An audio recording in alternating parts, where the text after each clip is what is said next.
Hola, les doy la más cordial bienvenida a otro video de física acústica. En este video continuaremos viendo los fenómenos acústicos. Esta sería nuestra segunda parte. Partamos con el concepto de refracción.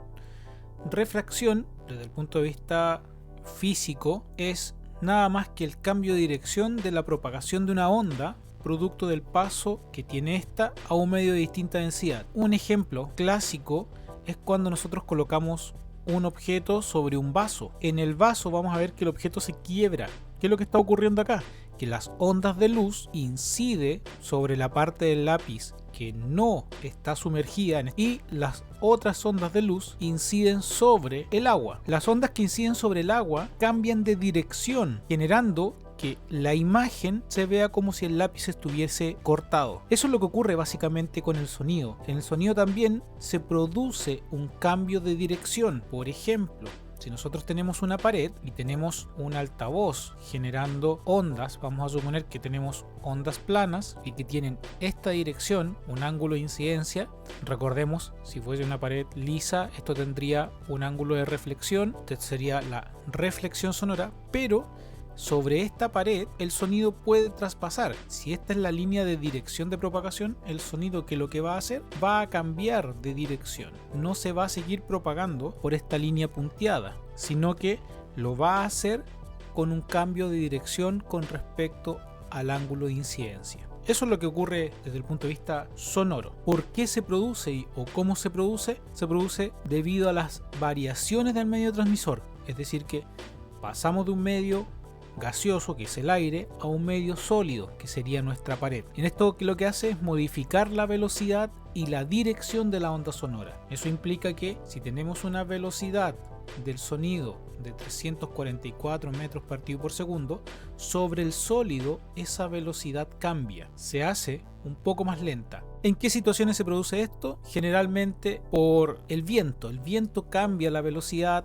Tal como lo dije hace un rato, también puede ser por el traspaso del sonido de un medio a otro, en el caso de la pared, de la transmisión, pero es bastante común percibir que este sonido cambia de dirección debido a, por ejemplo, el viento. Si nosotros tenemos el altavoz en un punto, si el viento va en contra del sonido, el sonido tiende a subir, tiende a irse hacia arriba. En cambio, si el viento viaja en la misma dirección que el sonido tiende a generar una curva. Entonces, pongámonos en una situación muy extrema. Si nosotros estamos parados aquí en medio, técnicamente no escucharíamos el sonido. ¿Cuándo se produce esto? Y estoy seguro que más de alguno de ustedes lo ha vivido. Imaginémonos que tenemos un edificio, tenemos nuestra casa, está detrás de un edificio, y aquí tenemos un local que está generando sonido. Hay una tocata, una fiesta, lo que sea, y generalmente todos estos eventos se hacen de manera nocturna, por lo que de alguna manera el viento podría hacer que nuestro sonido viaje y nosotros podamos percibir el sonido a pesar de que tenemos un edificio entre medio. Entonces eso genera una refracción sonora. Otro fenómeno es la temperatura. Volviendo a nuestro ejemplo de nuestra tocata, ¿cierto? Tenemos nuestra fuente sonora, tenemos nuestro edificio y tenemos nuestro receptor. Imaginemos que ahora hay una variación de temperatura. Generalmente, como lo dije hace un rato, los eventos se dan en la noche, donde el día cambia de temperatura. Es decir, que en el día podemos tener un día caluroso, donde vamos a tener en la Tierra una temperatura alta, llamémosle alta, me refiero en comparación con lo que vamos a tener en la altura. Aquí la temperatura es un poco más fría a medida que vamos subiendo en altura. Entonces el sonido tiende a seguir las temperaturas frías. Por el contrario, en la noche la temperatura en altura es más cálida que la temperatura a ras del suelo, que es un poco más frío. Por lo tanto, nuevamente el sonido tiende a seguir el aire frío. Eso es lo que ocurre aquí. Entonces, si estamos en un evento nocturno, la temperatura es más fría a nivel del suelo que en altura. Por lo tanto, esto tiende a curvarse el sonido y nosotros vamos a percibir, a pesar de que esté nuestro edificio entre medio, vamos a percibir el sonido de la fuente. ¿En qué situaciones se da? Dice, cuando la temperatura del aire cambia, lo hace la velocidad del sonido. Esto provoca desviaciones de la dirección de propagación. Si el aire caliente está más cerca de la Tierra y el frío está por encima, el sonido es propagado hacia arriba. Esto es lo que ocurre en horas diurnas, como lo explicaba en el ejemplo anterior. Otro concepto, difracción. Recuerden, tenemos tres fenómenos que son muy parecidos. Suenan parecidos: reflexión, refracción y difracción. La difracción ahora es la capacidad de una onda sonora de traspasar una abertura o rodear un obstáculo en su camino. Por ejemplo, una ventana, una persona, etc. ¿De qué depende? Depende de la relación entre la longitud de onda, recordemos, longitud de onda lo notamos con la letra griega lambda, y el obstáculo o abertura. Entonces, ¿qué va a pasar? Por ejemplo, si tenemos un obstáculo que tiene un ancho A, si la longitud de onda es igual o mayor que la abertura A, es decir, que la longitud de onda es igual o más grande que la abertura A, si aquí tenemos un frente de onda plano, al otro lado, debido a la difracción, el frente de onda se transforma en circular. Para este ejemplo, si fuese sonido o propagación en el aire, sería un sonido que se transforma en una onda esférica. Por otro lado, si el tamaño de la abertura ahora es mucho más grande que la longitud de onda, ya recordemos acá, aquí tengo una longitud de onda, aquí tengo el tamaño de la abertura, en este caso son iguales, pero ahora el caso contrario es que la longitud de onda es mucho más pequeña que el tamaño de la abertura, la longitud de onda y la forma de onda siguen igual, no cambian. Es decir que si a este lado voy a tener una propagación de onda plana, al otro lado voy a tener la misma forma de onda, una forma de onda plana. ¿Qué otra cosa característica ocurre aquí? Que el frente de onda toma la forma del tamaño de la abertura, es decir que seguiría, imagínense como un rayo acústico propagándose de esta manera. Si yo coloco un micrófono en estos puntos, técnicamente no percibiría nada. ¿Por qué? Porque el sonido seguiría derecho. Se produce una especie de sombra acústica en este sector. Entonces aquí no voy a percibir sonido. En cambio, si aquí coloco un micrófono justo detrás de esta abertura, voy a percibir el sonido porque el sonido básicamente se curva. O sea, en el fondo estoy tomando una onda circular. Por otro lado, si ahora el sonido se encuentra con un obstáculo en vez de una abertura, suponiendo que estos son pilares, tenemos dos pilares que tienen un diámetro A, entonces aquí la longitud de onda es mayor que el diámetro de nuestro obstáculo. Aquí la propagación, el frente de onda sigue siendo plano y la propagación sigue desplazándose de manera normal. ¿Qué es lo que está ocurriendo aquí? Entre comillas, el frente de onda no nota que tenemos un obstáculo, pasa de largo, no pasa nada, así como que lo traspasa, como si fuese invisible. En cambio, si el obstáculo tiene un tamaño mucho más grande, o en este caso, como está escrito aquí, la longitud de onda es mucho más pequeña que el tamaño del obstáculo, el frente de onda se divide y toma la forma del tamaño del obstáculo, es decir que en este sector se genera un vacío de sonido, o sea, no se escucha nada, ¿ya? Sería una sombra acústica. Si yo vuelvo a colocar un micrófono en este punto, no voy a escuchar nada. En cambio, si coloco el micrófono en estos puntos, voy a percibir el sonido tal cual. Entonces aquí el sonido se sigue propagando de manera separada y aquí en medio se produce esta sombra acústica. Esa es una de las características que tiene la difracción. Veamos absorción. Aquí vamos a recordar un poco el concepto de reflexión. Debemos recordar que si tengo una fuente sonora, en este caso aquí tengo un parlante, voy a tener una onda incidente y una onda reflejada. Ahora veamos estos sonidos desde el punto de vista de la energía. Supongamos que aquí tengo el sonido con el 100% de la energía. Cuando incide sobre una superficie absortora, es decir, que absorbe el sonido, cuando se refleje no voy a tener el 100%. Por ejemplo, voy a tener el 70% de la energía sonora. ¿Qué pasó con el otro 30%? Se perdió aquí entre medio, se perdió dentro del material. ¿Cómo se pierde? El sonido, como es una vibración, se pierde en calor. Las partículas de aire vibran y generan calor dentro de este material y se absorbe el sonido. Entonces, ¿cuál es la relación entre reflexión y absorción, hay un concepto que se llama coeficiente. Los coeficientes son básicamente números que se mueven entre 0 y 1. Eso quiere decir que alfa será nuestro coeficiente de absorción y tiene un valor entre 0 y 1. R es nuestro coeficiente de reflexión y también tiene un valor entre 0 y 1. Entonces, para el caso extremo, cuando alfa vale 1, R vale 0. Siempre son lo opuesto.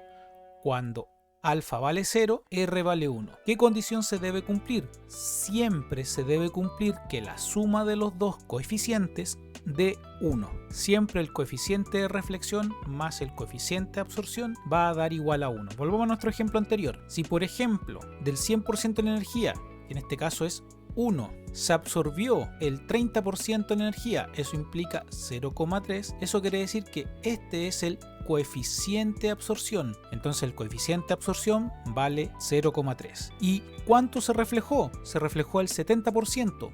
¿Cuánto vale R? 0,7. Por lo tanto, 0,7 más 0,3 me da 1. Me da el 100% de la energía. 100% de la energía sonora. Entonces, ¿qué cosas vamos a tener acá cuando hablamos de absorción? Por ejemplo, como dice aquí, un material absorbente acústico minimiza las reflexiones de una onda sobre una superficie. Se cuantifica por medio del coeficiente de absorción, letra griega alfa, y este se obtiene entre la relación de energía sonora incidente y la relación de la energía sonora absorbida. El coeficiente de reflexión y el coeficiente de absorción no tienen unidades, son adimensionales.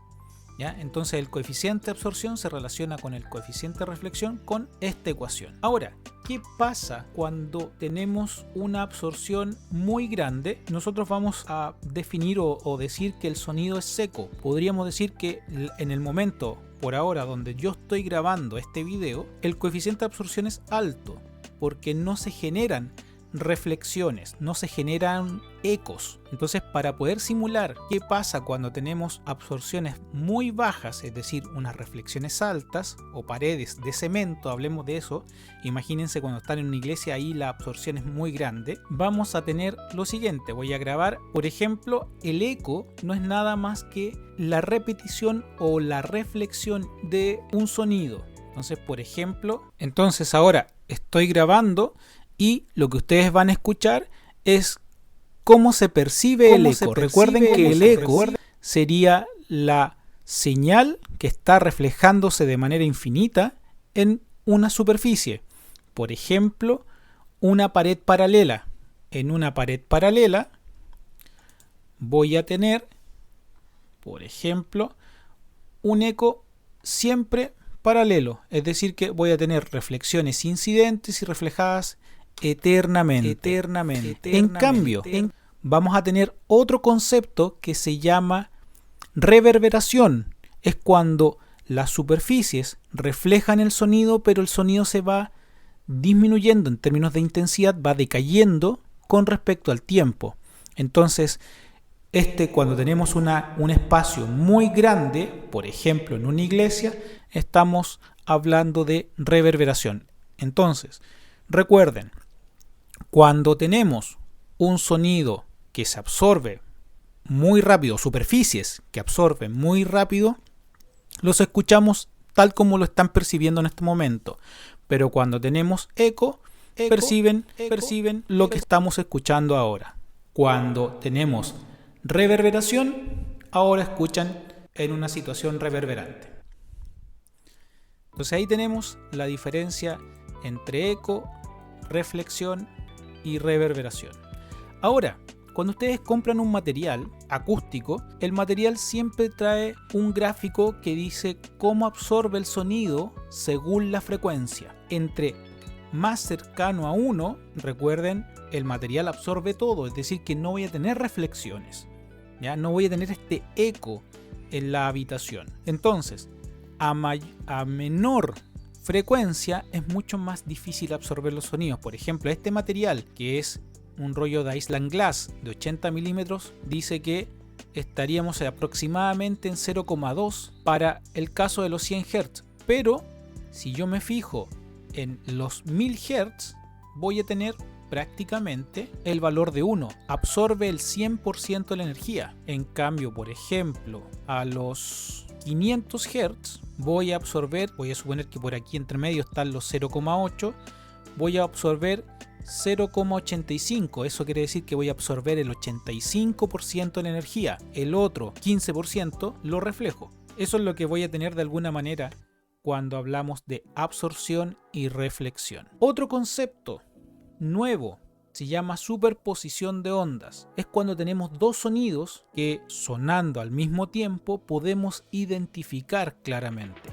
Dice, se produce cuando dos o más ondas que viajan por un mismo medio en un mismo instante producen un movimiento igual a la suma de los desplazamientos individuales sin modificar las oscilaciones originales, es decir, que no van a cambiar los sonidos. Esto es lo que permite escuchar simultáneamente varias fuentes sonoras sin que ellas pierdan su identidad. Entonces, por ejemplo, voy a tener esta explicación y ustedes están escuchando dos voces.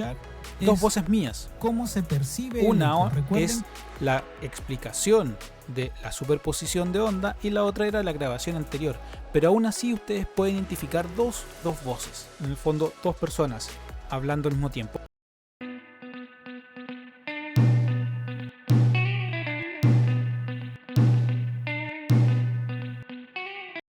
Pues eso es lo que nos ayuda de alguna manera a escuchar y distinguir, por ejemplo, una guitarra de un bajo. En una canción podemos identificar claramente, a pesar de que los dos instrumentos están sonando al mismo tiempo, identificar cada uno de esos instrumentos. En el aire, si yo pudiera graficar esas ondas, por ejemplo, tendría la guitarra y a lo mejor aquí tendría el bajo. Entonces, de alguna manera, tengo los dos sonidos superpuestos, pero aún así los puedo identificar por separado. Ahora, ¿cómo se divide la superposición de ondas?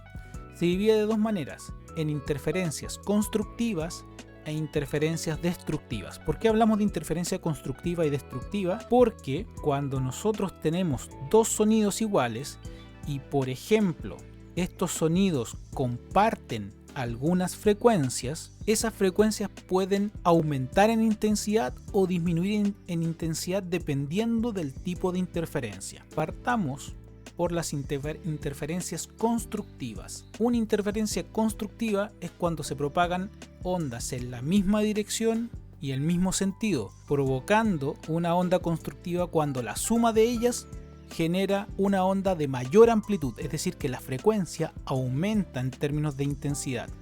¿Ya? En el caso de que se presenten ondas de igual fase y frecuencia, la onda resultante siempre será la suma de ambas amplitudes. Por ejemplo, imaginemos que tenemos una onda viajera, ¿cierto? Que viaja en sentido positivo, esta señal morada, y tenemos otra onda viajera que viaja en el mismo sentido, es decir, en sentido positivo ambas, ¿ya? Y es de color verde. Coloquémosle números a esto. Pongamos que la amplitud máxima aquí es 1 y aquí la amplitud máxima es 2.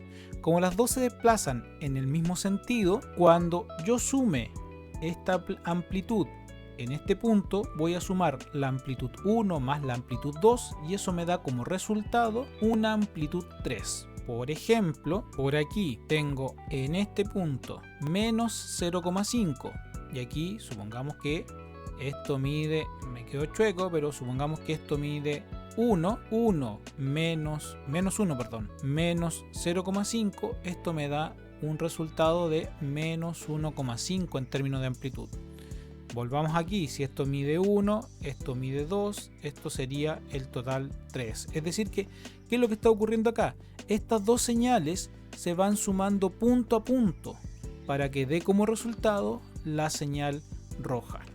Entonces, si en términos de amplitudes la señal roja siempre es más grande que las otras dos, estamos hablando de una interferencia constructiva. Veamos la interferencia destructiva. Es cuando las ondas sonoras se propagan ahora en la misma dirección, en el mismo sentido.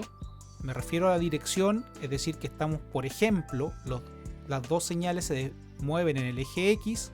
El mismo sentido quiere decir que las dos se mueven en el sentido positivo. Y cuando la suma de ambas produce una onda de menor amplitud, en el caso especial que se superpongan ondas senoidales de igual amplitud pero desfasadas en 180 grados, se produce una cancelación. Veamos un ejemplo. esta vez con una animación. Como vemos en este ejemplo, si yo sumo la señal punto a punto, si se dan cuenta, esta señal de amplitud 1, cuando la señal de amplitud 1 es positiva, la señal de abajo, la gráfica número 2, va a tener un valor menor que 1. No sé, al ojo serían 0,7. Entonces si yo resto 1 menos los 0,7, voy a obtener como resultado 0,3. Entonces, ¿qué es lo que ocurrió? Si voy sumando punto a punto, se van a dar cuenta que la resta siempre me va a dar una señal de menor amplitud. Entonces, auditivamente, ¿qué es lo que está ocurriendo? Estoy cancelando el sonido, lo estoy disminuyendo en su intensidad. Entonces, por eso es destructiva la interferencia. Ahora veamos un caso muy particular. ¿Qué pasa si ahora están desfasadas las dos señales en 180 grados? Eso quiere decir que cuando una señal es positiva, la otra es negativa. Por ejemplo, cuando aquí en esta señal tengo el valor de 1, en la otra señal, en la gráfica número 2, el valor es menos 1. Y si yo sumo 1 menos 1 me da 0. Aquí, cuando esta señal es menos 1, esta otra es 1 positivo. Y si la sumo, me da 0. Cuando una sea 0,5 positivo, la otra será 0,5 negativo y la suma será 0. ¿Qué es lo que está ocurriendo? En el caso muy particular, el sonido se cancela completamente y no lo escucharía. Hay un cambio en la fase de estas dos señales. Entonces ahí tendríamos una interferencia destructiva. Aquí tenemos el caso entonces que yo les estaba explicando. La señal tiene un valor de 1, tengo un valor 1 en este punto, un valor menos 1. 1 menos 1 es 0. Por ejemplo, aquí tengo 0,5 positivo, 0,5 negativo. La suma de los dos, 0. 0 más 0 es 0, y así cada vez que yo vaya sumando me da un total o una resultante 0. El sonido se cancela completamente. Otro concepto que ahora es la mezcla de todas estas señales de superposición de ondas es la onda estacionaria. Una onda estacionaria se forma cuando se propagan dos señales, una onda de ida y una onda de regreso, es decir, que se propagan en la misma dirección. Ojo con esto, las dos se propagan en el eje X, una iría de izquierda a derecha y la otra iría de derecha a izquierda, es decir, que van en sentidos distintos. Si las dos señales tienen la misma frecuencia, se genera una onda estacionaria, teniendo las mismas características, frecuencia, amplitud, etc. Entonces se llama estacionaria porque permanece fija en el espacio. Entonces, ¿qué es lo que podemos deducir de acá? Una señal, por ejemplo, tenemos una pared, un sonido, aquí puedo tener un parlante, entonces voy a tener una onda incidente que sería la señal de color rojo, incide sobre la pared, se refleja de la pared, que sería la señal de color azul, y cuando se vayan sumando estas señales, nos vamos a dar cuenta que hay un momento en que se hacen cero, se producen nodos, que son los puntos ceros, y antinodos, que son los puntos máximos. ¿Cómo se vería esto? Veamos esta simulación. Entonces aquí tengo una onda incidente, una onda reflejada, y si se dan cuenta se van sumando y esto comienza a generar esta onda estacionaria. Fíjense en estos puntos, no se mueven, no vibran. Entonces ahí vamos a tener una onda estacionaria en los cuales tenemos los nodos. Luego tenemos los máximos y los mínimos. Los máximos y los mínimos siempre permanecen en la misma distancia, en la misma posición. Por ejemplo, si yo mido entre este punto máximo y la pared y hay 30 centímetros, ese máximo siempre se va a repetir en el mismo punto, a los 30 centímetros.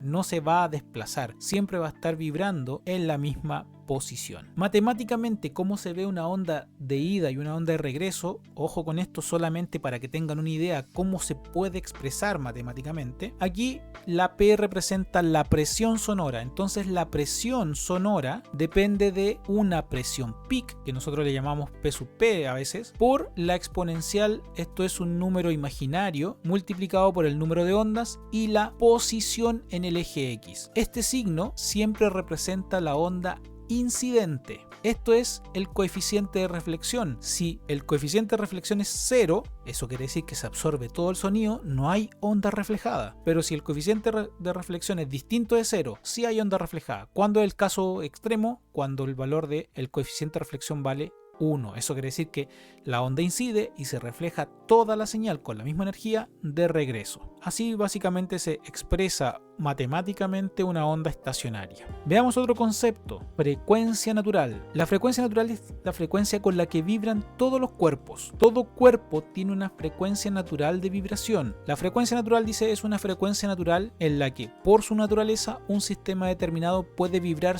con un mínimo esfuerzo. A partir de esto aparece el concepto de resonancia. La resonancia es cómo vibra un objeto cuando se le genera de manera externa una frecuencia que coincide con su frecuencia natural de vibración. Un ejemplo clásico de esto es cuando nosotros podemos hacer vibrar una copa pasando el dedo por el borde de la copa. Me imagino que han escuchado alguna vez el comentario de que un cantante puede llegar a romper una copa solo con su voz. Eso teóricamente sí es verdad. ¿Por qué? Porque a lo mejor la voz coincide con la frecuencia natural de la copa y la copa vibra tanto que se llega a romper. Aquí en este video podemos ver que se genera una frecuencia externa a través de un altavoz. Esa frecuencia coincide con la frecuencia natural de la copa, haciendo que la copa comience a vibrar y los bordes de la copa generan una amplitud tan grande que no se puede resistir el material quebrándose.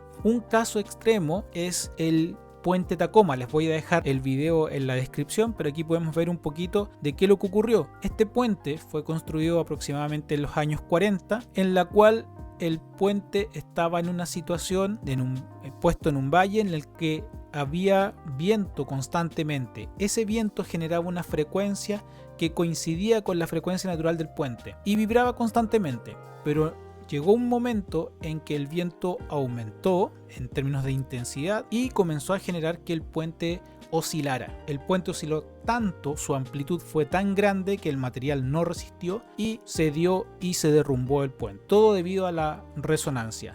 No es un caso habitual, es un caso completamente extremo, pero nosotros estamos constantemente sometidos a la resonancia. Nosotros podemos, para poder hablar y emitir sonidos, debemos hacer resonar ciertas cavidades. Por ejemplo, tenemos que hacer resonar nuestro tórax, hacemos resonar las cavidades acústicas del cráneo para poder generar nuestro timbre de voz, básicamente. Ya que saben qué es lo que es resonancia, les dejo la tarea de que ustedes investiguen un poco más qué otros ejemplos tienen de resonancia, dónde ustedes han experimentado la resonancia, dónde lo encuentran en su vida cotidiana. Y espero que me lo comenten cuando nos veamos en clases. Por ahora terminamos con los conceptos de fenómenos acústicos, lo dejamos hasta acá y nos vemos la próxima clase.